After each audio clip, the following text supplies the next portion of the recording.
Hi, what's up, guys? Welcome back to another episode on the show Behind the Scenes in Hell with Dr. Ron. If you're new here, my name is Ronald, and I talk about everything and in between healthcare, health tech. So, if that's the kind of content you signed up for, you're in the right place. So, just hit the subscribe button. Don't forget to share this video and like this video. So, on today's episode, I'll be trying to answer one of the frequent questions I get all the time, and it's what's the best way to get into health tech? And my answer is usually there are three major ways for you to get into health tech. Number one is internship, number two is volunteering, number three is to get a postgraduate degree. So I'm going to look at all these three pathways and tell you about the pros and cons, and probably at the end of the day, you get to decide which pathway is best for you. So let's dive into the conversation now. Basically, we all hear health tech, which is basically combining healthcare and technology.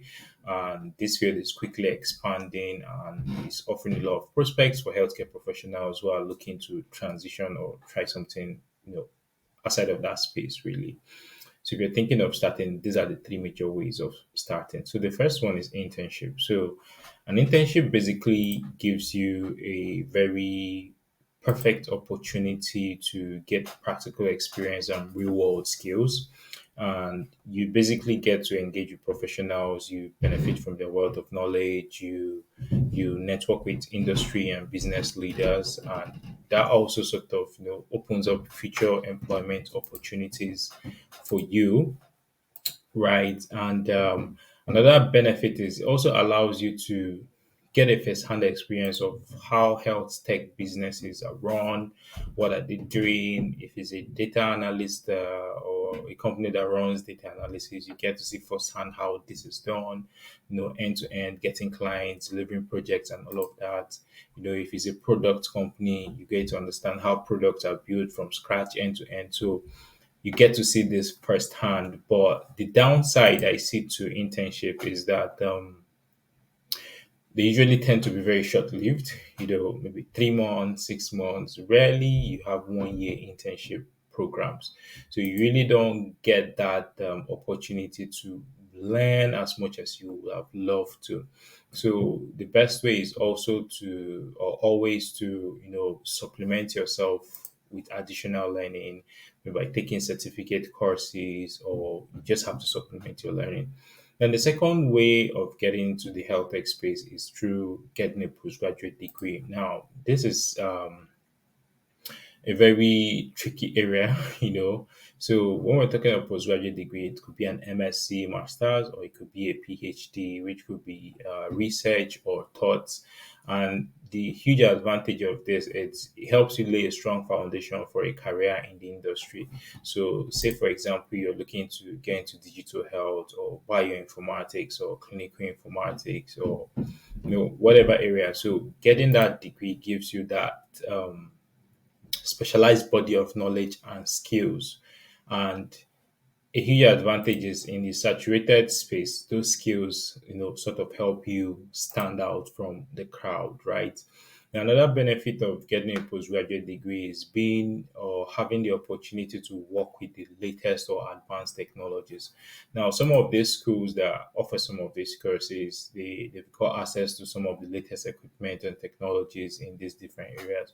So it's an opportunity for you to lay your hands on those type of equipment, get to see how they work. I mean, so in real life, when you get into your workspace or whatever company you're working with, you don't look like a novice, though we allow all of that, but you don't look like a novice. So you're up to date with the latest trends and technologies in that particular area. And if you're looking for to advance yourself or get into the zenith of the career, a postgraduate degree also gives you that opportunity. So but the downside to postgraduate degree is the financial and time commitment. Now, aside scholarships which help individuals to navigate this very tough situation, an MSc in the UK or Canada or US is going to set you back by a good amount of money. For example, if you're looking at the UK, you're probably looking at about 15 to 19, £20,000. as your school fees. That's tuition. You've not talked about accommodation and living costs. You've not talked about your travel costs, visa costs, and all of that. And if you've got family, then that cost significantly goes up. And again, you most of them are usually full-time courses. So that means you're gonna take you have to dedicate like 1 year of your life, or if you're doing a PhD, 3, 4 years to get that sorted out. So that's usually the big headache in getting a postgraduate degree. So it's good to weigh your options, look at the benefit and the risk really. Is it worth it? Can I really do this? If not, then you look for scholarships. I mean, there are a lot of scholarships out there. I don't really talk about scholarships on this channel, but there are a lot of scholarships out there that you can access. There's a Chevening, there's a Mastercard Foundation, a whole lot of scholarships out there, really, so that you can check up to help support your studies. And if you're looking for scholarships again, the United States is really a good area to look for scholarships. You have better chances of getting fully funded scholarships in the US than in the UK or Canada. I just thought I should let you know. Then the last, but not the least, is volunteering. So basically, this is you giving some of your time to health tech organizations or initiatives that will allow you, get industry experience. Just like internships, you also get practical experience. You contribute your skill set, and again, you're also learning on the job. So you have the chance to work on different projects with different organizations, and sharpen your skills and get better at what you want to get better at.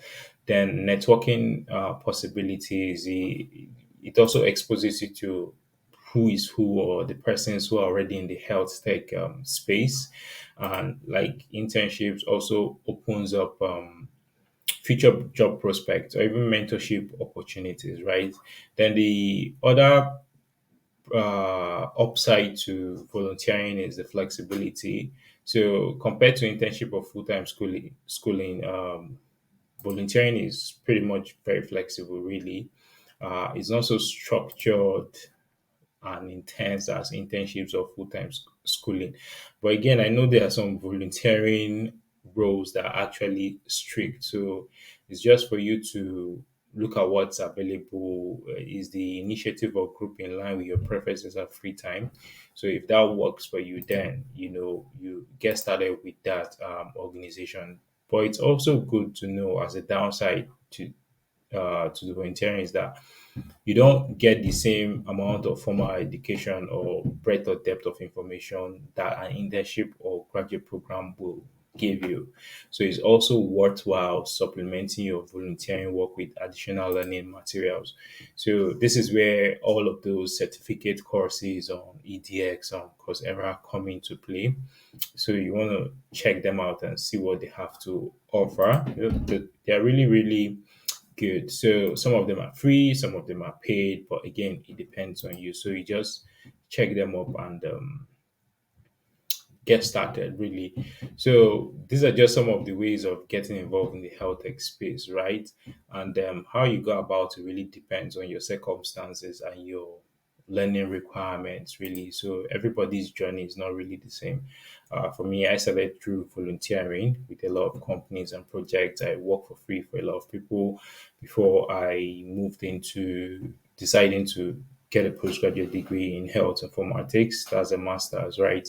So our pathways are different. While volunteering, I was working full time as a clinician. So that really helped me, understand the principles and being able to apply them in my workplace. So it made a lot of sense then. So again, all our pathways are different, right?